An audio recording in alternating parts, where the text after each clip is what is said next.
Boa noite. Boa noite. O governo anuncia corte de gastos e retorno da CPMF. Oposição reage e diz que a população vai pagar a conta da inoperância do governo. Medidas ainda precisam passar pelo Congresso. Na Rússia, Michel Temer diz que Dilma está se recuperando e completará o mandato. Corregedoria pede prisão de 6 PMs envolvidos em mortes de 2 suspeitos no Butantã.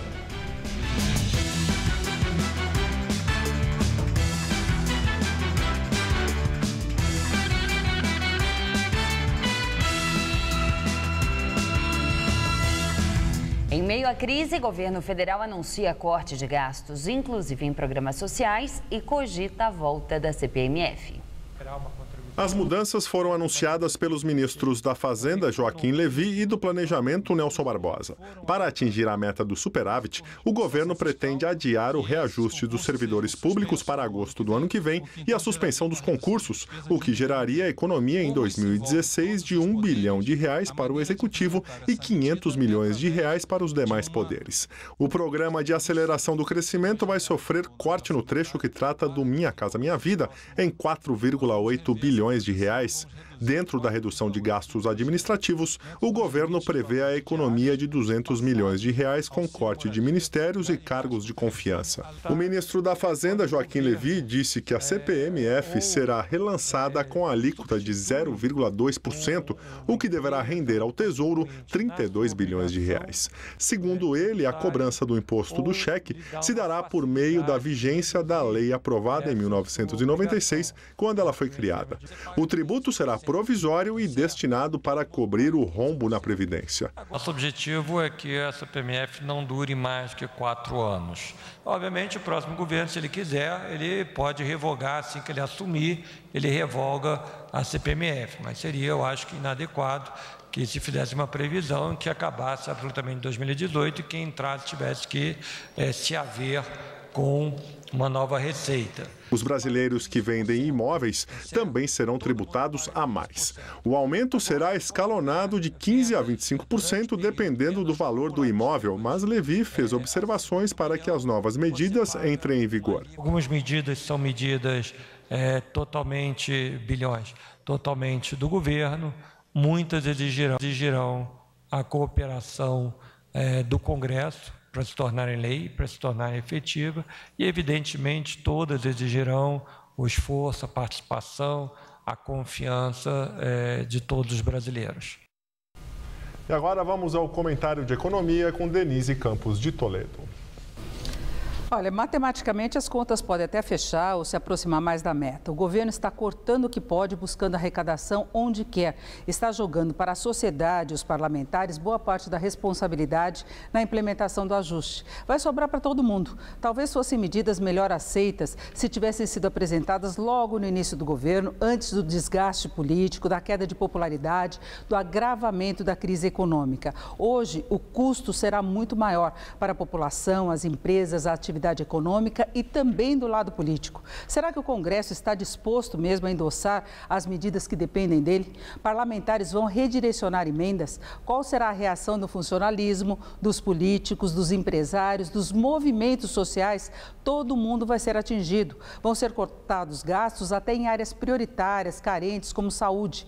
Programas que o governo garantiu que eram intocáveis, como Minha Casa Minha Vida. Custos vão subir por outro lado, estímulos serão cortados para exportadores, para quem investe em inovação. A atividade econômica pode sair ainda mais prejudicada, sendo que o país, na projeção do mercado, como nós vimos, já deve ter neste ano uma retração de mais de 2,5% do PIB. O governo ainda quer a volta da CPMF. Olha só, o imposto que pesa proporcionalmente mais para quem ganha menos, incide várias vezes na produção, interfere nos custos, na inflação.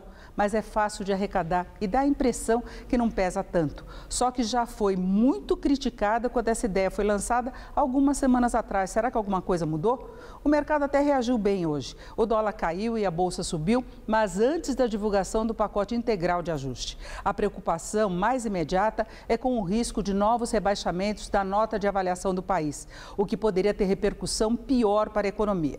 Mas o pacote é pesado. Se for implementado da forma prevista, pode jogar o país em uma recessão ainda mais profunda, com queda maior dos investimentos, mais dificuldade para a melhoria da competitividade e possivelmente mais desemprego. Fica a dúvida, por que o governo não fez tudo isso preventivamente, antes de mergulharmos numa das piores crises da história, antes do rebaixamento? É mais uma culpa que terá de carregar, sendo que ainda vamos conferir qual será a condição política, no sentido mais amplo, da implementação disso tudo. Eu volto na quinta. Até lá. A reação da oposição ao anúncio do governo foi imediata. Em nota assinada pelo presidente do PSDB, Aécio Neves, o partido afirma que o maior esforço fiscal do governo vem do aumento de impostos em plena recessão e que, mais uma vez, a sociedade brasileira é requisitada a pagar a conta da incompetência e da inoperância do governo. O presidente da Câmara, Eduardo Cunha, afirmou que o governo tem uma base frágil e que acha pouco provável que haja consenso no Congresso para a aprovação da CPMF. Direto de Brasília, Josias de Souza fala sobre o impacto político do anúncio feito hoje pelos ministros Joaquim Levy e Nelson Barbosa. O segundo governo de Dilma Rousseff vai se consolidando como uma denúncia do primeiro governo de Dilma Rousseff. No primeiro mandato, Dilma empurrou a economia brasileira para o caos. Agora, no segundo mandato, a presidente informa que, para evitar que o caos se transforme em pântano, será necessário suportar novos sacrifícios, cortes de gastos adicionais, incluindo gastos sociais, e elevação de tributos, incluindo a recriação da famigerada CPMF. Daí as providências anunciadas hoje pelos ministros Joaquim Levy e Nelson Barbosa. Do ponto de vista econômico, essas providências são apresentadas como remédio. Do ponto de vista político, elas são veneno. Dilma Rousseff é hoje uma presidente muito impopular por conta da ruína econômica. E essas medidas empurram a economia brasileira um pouco mais para dentro do freezer. Não houve crescimento no ano passado, haverá recessão nesse ano e muito provavelmente o crescimento será negativo também no ano que vem. O prestígio de Dilma vai ao subsolo. Por mal dos pecados, boa parte das medidas anunciadas hoje depende de aprovação do Congresso. Sem maioria no Legislativo, Dilma frequenta a cena mais ou menos como uma santa de procissão. Ela percorre o seu caminho rumo a 2018, imaginando que os devotos a acompanharão em suas preces. O diabo é que um grupo de ex-devotos se associa à oposição e procura a saída de emergência do impeachment. Boa noite. Ministro Gilmar Mendes, do Supremo Tribunal Federal, diz que corrupção não tem a ver com financiamento eleitoral. Gilmar Mendes participou em São Paulo de um seminário sobre saídas para a crise promovido pela OAB. Os fatos revelados só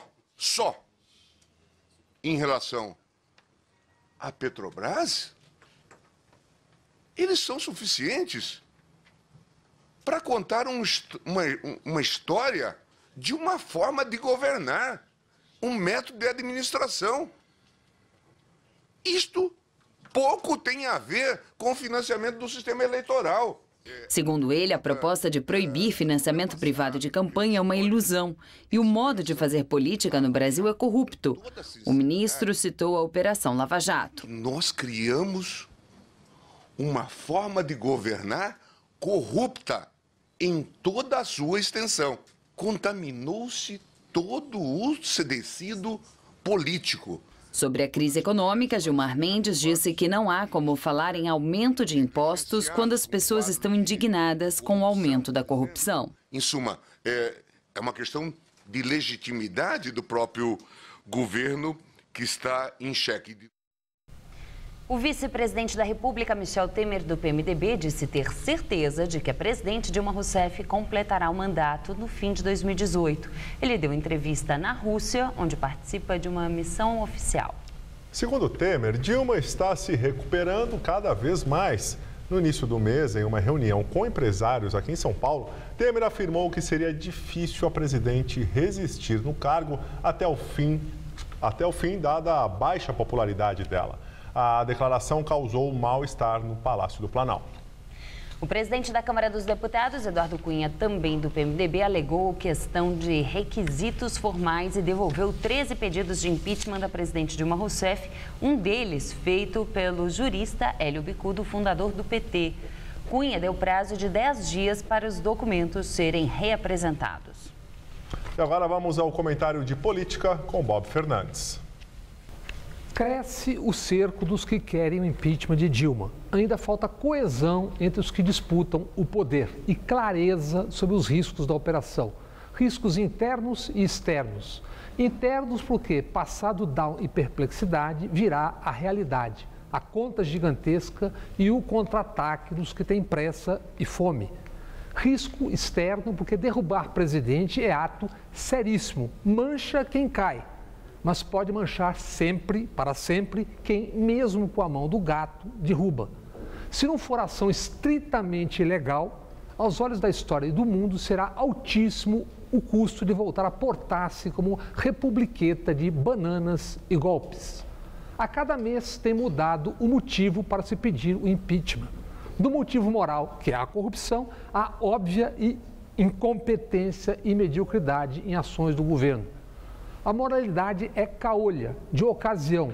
Nunca persistiu na investigação de mega escândalos da oposição, silencia, esconde ou encolhe delações e acusações contra líderes da oposição.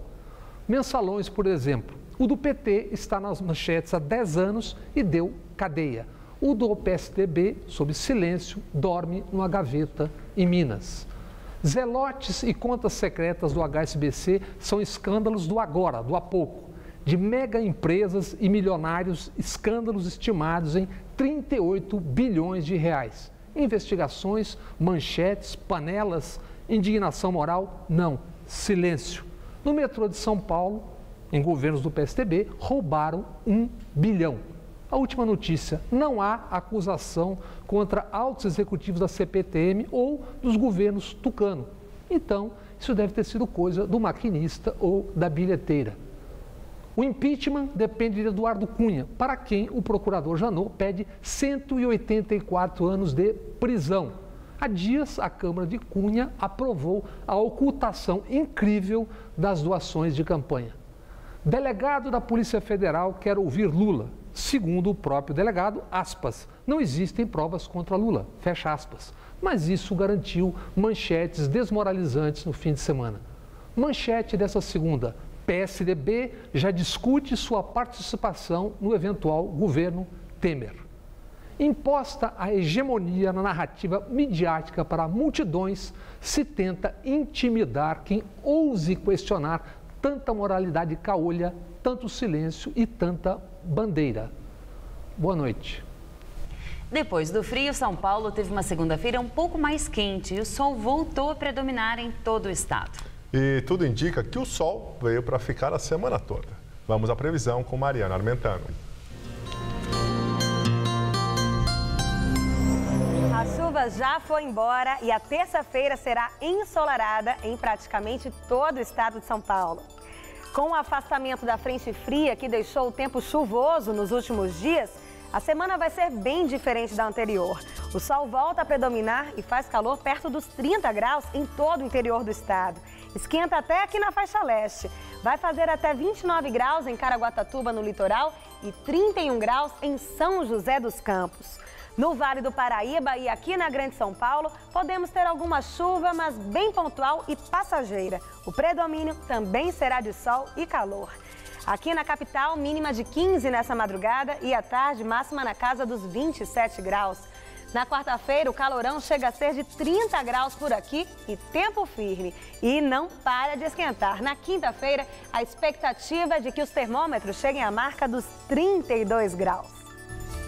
A seguir, as comemorações do Ano Novo Judaico. E um erro fatal do governo egípcio. Em perseguição, forças militares matam 12 turistas por engano. Entre os mortos havia 2 mexicanos.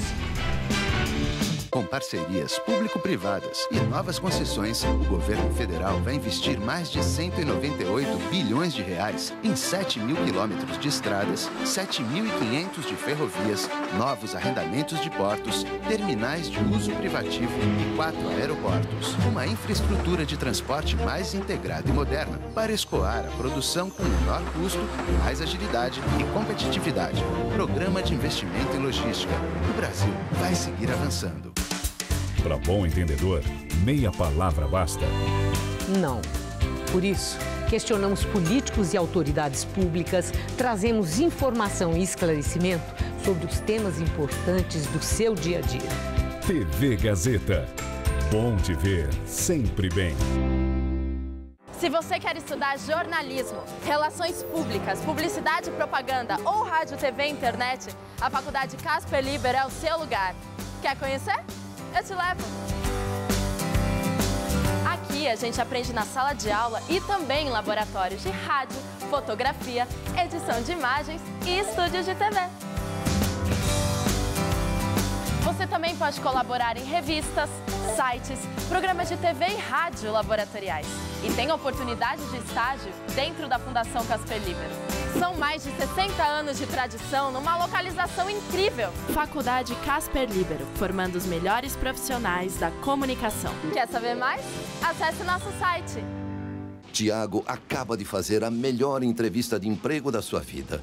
Tiago saiu do Rio de Janeiro, mas o carro teve uma pane. Amanda, do Centro de Controle, avisou o seu Jair, motorista do guincho. Sem os investimentos em segurança do Grupo CCR, o seu Jair não teria ajudado o Tiago a chegar a tempo em São Paulo. E a entrevista seria assim. É para facilitar a vida de todos que o Grupo CCR trabalha, cuidando de rodovias, para que todos tenham as melhores entrevistas e os melhores momentos de suas vidas. CCR, é por aqui que a gente chega lá.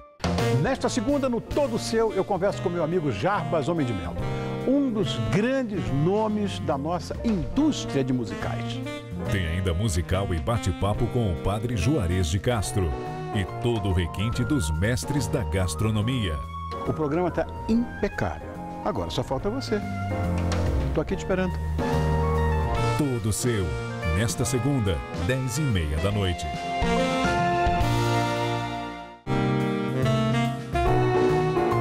Oferecimento Bombril, os produtos que brilham como toda mulher.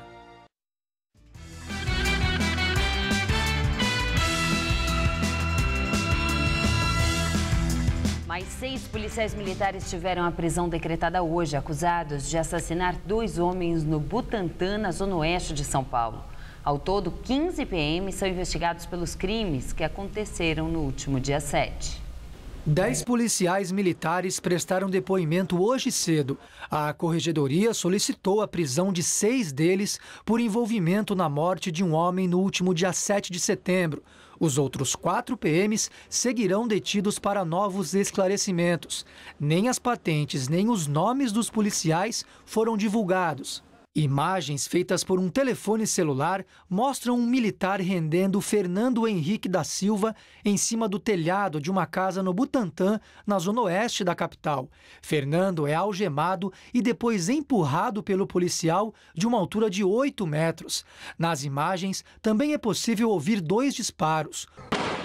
O corpo do rapaz foi encontrado no quintal. No sábado, o repórter Vitor Bonini conversou com esta mulher, que prefere não ser identificada. Ela é sobrinha da dona da residência onde tudo aconteceu. O que a gente ouvia era bastante barulho e tiro. E aí interditou, a gente não tinha acesso, né, mais ao quintal. O homem que aparece nas imagens estava com um comparsa. Os dois teriam participado de uma tentativa de roubo a uma moto aqui nesta rua, perto da rodovia Raposo Tavares, na zona oeste. A polícia chegou bem na hora e os dois fugiram em direções opostas. Houve perseguição e o veículo foi abandonado em uma outra rua a 15 minutos daqui. Foi quando este segundo homem foi capturado e supostamente executado pela polícia.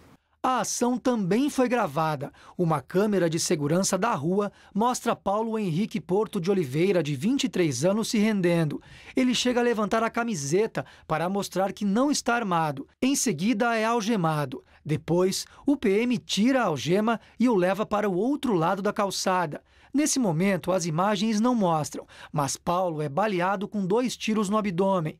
Enquanto isso, um policial vai até a viatura. Segundo o Ministério Público, ele volta com uma arma e coloca na mão do suspeito. Por causa desta gravação, outros 5 policiais tiveram a prisão decretada. Nas 2 situações, os PMs alegam que os 2 foram mortos durante troca de tiros. Forças egípcias matam 12 turistas por engano. Pelo menos 2 mexicanos estão entre as vítimas. O comboio de 4 jipes foi confundido com um grupo de militantes que estava sendo perseguido no deserto. Testemunhas contaram que aviões militares lançaram mísseis. Alguns turistas tentaram escapar e os soldados abriram fogo. O Ministério das Relações Exteriores do Egito disse que a área é restrita e a agência de turismo não tinha permissão para fazer o passeio. A agência nega que a área seja proibida e afirma que sempre faz passeios na região. O presidente do México, Enrique Peña Nieto, descreveu o incidente como trágico e exigiu uma investigação completa. Vários países da União Europeia passam a controlar as fronteiras para organizar ou impedir a passagem de refugiados. O bloco vai usar força militar para combater os traficantes de pessoas no mar Mediterrâneo. Navios de guerra europeus vão poder abordar os barcos suspeitos, fazer buscas, apreensões e prisões de suspeitos de tráfico. Neste fim de semana, mais um naufrágio na costa da Grécia deixou pelo menos 34 mortos. Os ministros do interior da União Europeia discutem a redistribuição de 160 mil pessoas que buscam asilo no bloco. Os detalhes do esquema ainda não foram definidos. A crise migratória ameaça a política da Europa sem fronteiras, que existe há 20 anos. A Alemanha restabeleceu o controle de documentos em caráter provisório. O governo alemão afirma que não se trata de fechamento e que a restrição temporária só se aplica à fronteira com a Áustria, com o objetivo de impor uma certa ordem diante da crise. A Áustria enviou soldados para reforçar o controle na fronteira com a Hungria. A Eslováquia e a Holanda também vão endurecer o controle. A Hungria fechou a principal passagem de sua fronteira com a Sérvia. Os trilhos estavam sendo usados há meses por milhares de pessoas que vinham da Sérvia e entravam a pé na União Europeia. E amanhã entra em vigor a nova lei húngara, que prevê prisão para quem entrar ilegalmente no país. Judeus de todo o mundo comemoram entre ontem e hoje a chegada do Ano Novo, 5.776. É a celebração do Rosh Hashanah. Durante todo o mês, o toque do shofar anuncia que é hora de despertar para o ano que começa. No Ano Novo Judaico, não se pula ondas, nem há fogos de artifício no céu. É um período de festas, mas com muita reflexão do que se fez no passado e o que se quer para o futuro. O chamado Rosh Hashanah é comemorado em 2 dias. O início foi na noite de domingo e hoje as celebrações continuam nas casas, em escolas e sinagogas. Na cerimônia do Tashlich, os judeus atiram moedas na água e com elas os pecados do ano também se vão. Em princípio, jogar e transformar nossos pecados para alguma coisa material que dá para jogar fora e tentar começar de novo, porque toda a ideia do judaísmo é a oportunidade para começar de novo e fazer as coisas boas de novo e tentar fazer ou pedir perdão das coisas mal que nós fizemos durante o ano anterior. Em hebraico, Shana Tová, Feliz Ano. Hoje, 120 mil judeus em todo o Brasil comemoram a chegada do ano 5.776. Para quem não conhece muito sobre a religião, pode parecer estranho. Um ano que começa em setembro e tão distante de 2015. Mas para tudo tem uma explicação. Quem nos ensina é o professor de judaísmo, Nelson Rosenchan. Os judeus seguem o calendário lunar. Nele, o mês leva o tempo de uma volta da Lua em torno da Terra.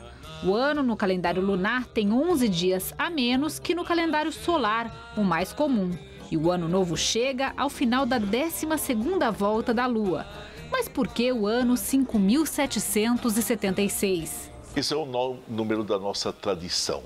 Nós pegamos o Pentateuco, o início da Bíblia, e nós não discutimos os números colocados lá. Adão viveu 930 anos. Ninguém foi ao cartório ver o registro dele, então acreditamos 930. Abraão, o primeiro judeu, viveu 175 anos. Moisés, o que conduziu o povo judeu pelo deserto, viveu 120 anos. O rei Davi viveu 70. Nós fomos somando esses números, apenas somando. É a tradição judaica. No jantar desta noite, as famílias estão reunidas em torno de uma mesa cheia de símbolos da religião. As velas, o vinho, a cabeça do peixe, a ralá, o pão redondo, que é o ciclo que se fecha, o mel para o ano doce e abençoado. Então, para você também, um ano doce e bom. Que você possa ter um ano repleto de saúde, paz, sustento, amizade e justiça. Shana Tova para todos.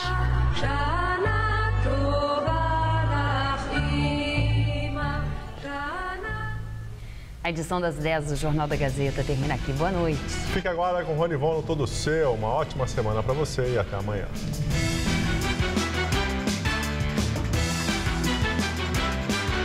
Cidade Ocupada debate a crise hídrica em São Paulo. Daqui a pouco, 11h30 da noite. Assista agora, Todo Seu.